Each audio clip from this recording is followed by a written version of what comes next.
नमस्कार, इस खास बुलेटिन में आपका स्वागत है। मैं हूं रुचि शर्मा। क्रिप्टो वायर ने भारत के पहले क्रिप्टो करेंसी इंडेक्स IC15 को लॉन्च किया है। क्रिप्टो वायर एक ग्लोबल सुपर ऐप है जिसमें क्रिप्टो टीवी चैनल भी शामिल है। IC15 इंडेक्स का उद्देश्य निवेशकों को दुनिया भर के प्रमुख क्रिप्टो एक्सचेंजेस पर listed top 15 widely traded liquid crypto currency के परफॉर्मेंस को ट्रैक करने में मदद करता है।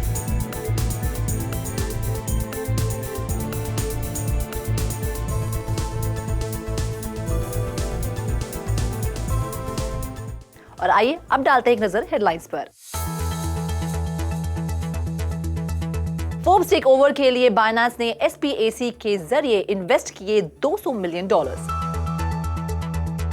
यूट्यूब ने कहा Web3 और NFT से मिलेंगे यूट्यूबर्स को पैसे कमाने के नए मौके।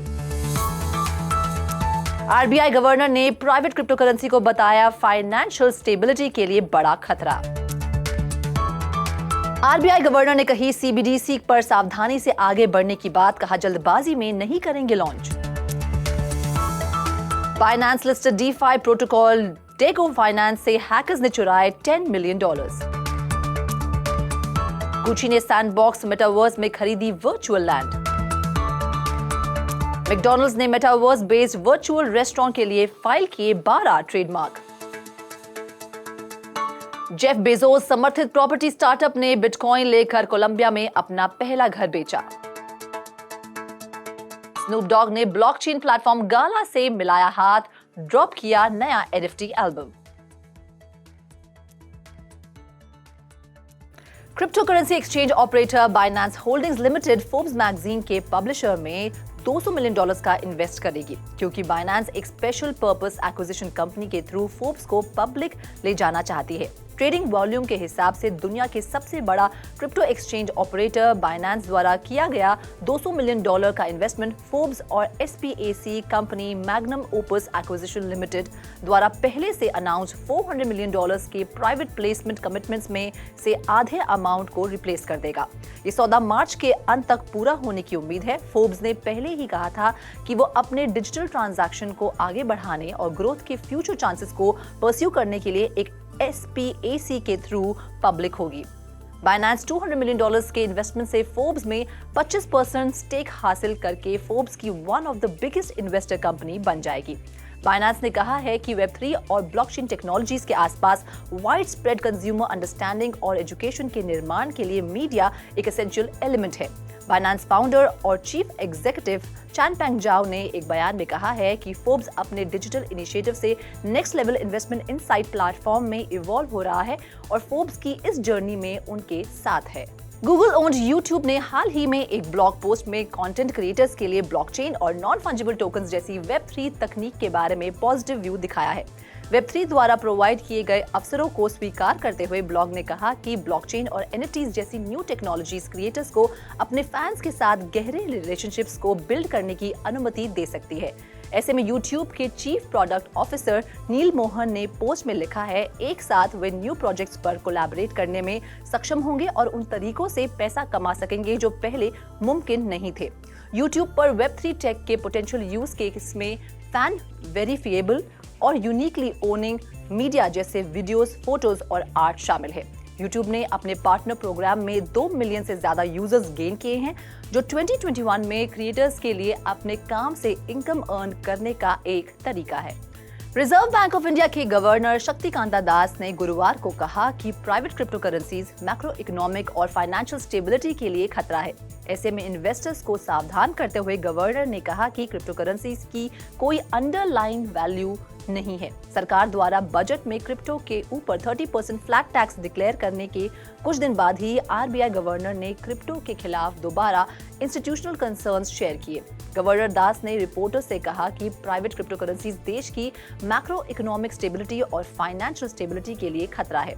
वो फाइनेंशियल स्टेबिलिटी और मैक्रो इकोनॉमिक स्टेबिलिटी के मुद्दे को निपटने के लिए RBI की क्षमता को कमजोर करेगी। गवर्नर शक्तिकांता दास ने गुरुवार को अपनी पॉलिसी मीटिंग के बाद रिपोर्टर से कहा कि रिजर्व बैंक ऑफ इंडिया रुपी के डिजिटल वर्जन या सेंट्रल बैंक डिजिटल करेंसी को लॉन्च करने की जल्दी में नहीं है, क्योंकि वे अपने ऑप्शंस पर विचार कर रहे हैं। उन्होंने इस बात को कहते हुए कभी भी टाइमलाइन के लिए कमिट होने से इनकार कर दिया। साथ ही बताया कि आरबीआई जल्दबाजी में सीबीडीसी लॉन्च नहीं करेगा। दास ने कहा, हमें साइबर सिक्योरिटी और काउंटर फीटिंग जैसे जोखिमों को ध्यान में रखना होगा, इसीलिए हम सावधानी से आगे बढ़ रहे हैं और टाइमलाइन नहीं दे सकते। हाल के यूनियन बजट में फाइनेंस मिनिस्टर सीतारमण ने घोषणा की थी कि आरबीआई इस साल सेंट्रल बैंक समर्थित डिजिटल करेंसी को पेश करेगी। वहीं आरबीआई के डिप्टी गवर्नर टी रविशंकर के अनुसार सेंट्रल बैंक पिछले 18 से 24 महीनों से अलग अलग टेक्नोलॉजीज के इवैल्यूएशन सहित सीबीडीसी पर काम कर रही है। शंकर ने ये भी कहा कि सीबीडीसी के होलसेल और रिटेल यूज पर काम चल रहा है। ऐसे में डिप्टी गवर्नर ने कहा कि अकाउंट बेस्ड मॉडल्स डेवलप करना आसान है, जबकि टोकन बेस्ड मॉडल्स को डेवलप करने में ज्यादा समय लगता है। हम पहले किस मॉडल का टेस्ट करने का फैसला करेंगे, ये आने वाले दिनों में तय किया जाएगा।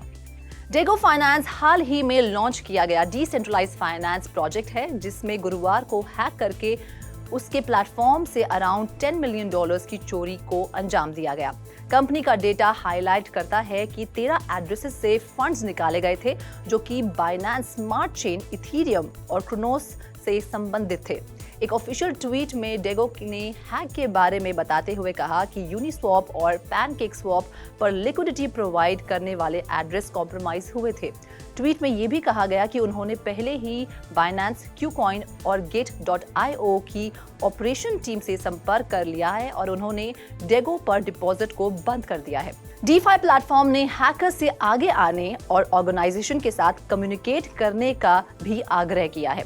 हैकिंग के बाद डेगो फाइनेंस का नेटिव टोकन DEGO लगभग 20% गिरकर $4.50 से $3.65 हो गया है और अब ये $4.06 पर ट्रेड कर रहा है। टोकन का मार्केट कैप भी लगभग 12.75% गिर गया है। डेगो फाइनेंस डीफाई दुनिया का लेगो बनने का एम रखता है, जिसे एक NFT इकोसिस्टम डिलीवर करने के लिए डिजाइन किया गया है, जो किसी को भी एफिशिएंटली NFT जारी करने और उसकी ऑक्शन, ट्रेडिंग और माइनिंग की अनुमति देता है। Italian luxury fashion brand Gucci ने बुधवार को घोषणा की है कि उसने decentralised blockchain game the Sandbox पर एक अनडिस्क्लोज अमाउंट में वर्चुअल लैंड खरीदा है। गुची अपने experimental online space Gucci Vault पर आधारित डिजिटल फैशन एक्सपीरियंसेस क्रिएट करेगी। फैशन फोकस्ड मेटावर्स स्पेस के अलावा गुची सैंडबॉक्स प्लेयर्स के लिए गेम की वर्चुअल रियलिटी में परचेज करने के लिए वेरिएबल फैशन आइटम्स इंक्लूड करेगी।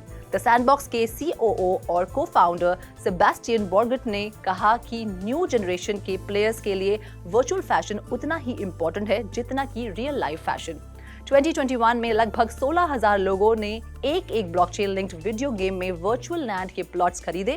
ये एक वजह है कि पिछले साल की तुलना में सैंड क्रिप्टो करेंसी में 9,000% से ज्यादा की बढ़त हुई है। फ्लैगशिप सैंड टोकन 1% बढ़त के साथ $4.60 मार्क के आसपास ट्रेड कर रहा था। American fast food company McDonald's ने US patent and trademark office के साथ वर्चुअल रेस्टोरेंट के लिए 12 ट्रेडमार्क्स फाइल करके वर्चुअल रियलिटी मार्केट प्लेसेस में एंटर करने वाले मेजर कॉर्पोरेशंस की लिस्ट में शामिल हो गई है। 4 फरवरी को फाइल किए गए 12 ट्रेडमार्क में से 11 ट्रेडमार्क्स सिंबल्स, कैफेज और अन्य वर्चुअल सर्विस के बारे में है, जिसमें एक्चुअल और वर्चुअल गुड्स की स्पेशलिटी वाले वर्चुअल रेस्टोरेंट्स को ऑपरेट करना और होम डिलीवरी की फैसिलिटी वाले ऑनलाइन वर्चुअल रेस्टोरेंट को ऑपरेट करने के ट्रेडमार्क्स भी शामिल हैं। एप्लीकेशन के अनुसार मैकडॉनल्ड्स आर्टवर्क, ऑडियो और वीडियो फाइल्स के साथ साथ नॉन फंजिबल टोकन्स के लिए डाउनलोडेबल मल्टीमीडिया फाइल्स देने में सक्षम होगा। मैकडॉनल्ड्स ने मेटावर्स डोमेन नाम के ट्रेडमार्क रजिस्ट्रेशन में अपने मैक कैफे ब्रांड को भी शामिल किया है। ब्रांड एंटरटेनमेंट सर्विसेज की पेशकश करने के लिए तैयार होगा, जैसे ऑनलाइन एक्चुअल और वर्चुअल कॉन्सर्ट्स और अन्य वर्चुअल इवेंट्स प्रोवाइड करना। पिछले 3 महीनों में नाइकी, वॉलमार्ट और स्केचर्स जैसी मेजर कॉर्पोरेशंस ने भी इसी तरह के मेटावर्स पेटेंट के लिए एप्लीकेशन फाइल की है। इस खास बुलेटिन में फिलहाल इतना ही। आप देखते रहिए क्रिप्टो टीवी।